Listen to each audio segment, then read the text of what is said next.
قبول چنین مذاکره‌ای نشانه تهدیدپذیری ایران اسلامی است.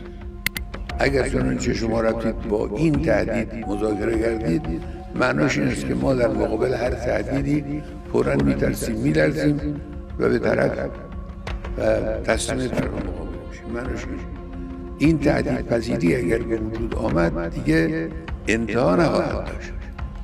امروز میگن اگر چنانچه غنیسازی داشته باشید ما چنین چنان میکنیم، فردا میگن اگر موشک داشته باشید ما چنین چنان میکنیم. همش تهدید، مجبوریم که در مقابل تهدیدهای دشمن عقب نشینی کنیم. یعنی قبول مذاکره‌ای که با تهدید همراه است رو هیچ ملت با شرفی انجام نمیده.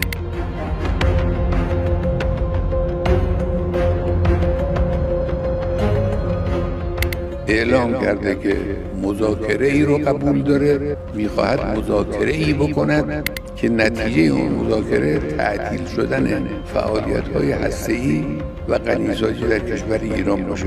یعنی بنشینیم پشت میز مذاکره با آمریکا و نتیجه گفتگوهایی که با اونا خواهیم کرد این باشه که او حرفی باشه که او گفته باید انجام بگیره. این که دیگه مذاکره نیست، این دیکته است، این تحمیل، این دستاورد بزرگی که برای اون کشورمون این همه تلاش کرده، این همه هزینه کرده، این همه مشکلات فراوان رو از سر گذرانده، همه این تلاش ها رو، همه محصول این کارها رو دود کنید و هوا کنید و از بین ببرید.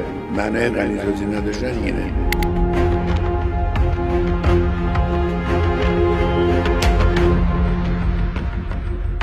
علم از بین رفتنی نیست. علم با بمب و با تهدید و با این چیزا از بین نمیره.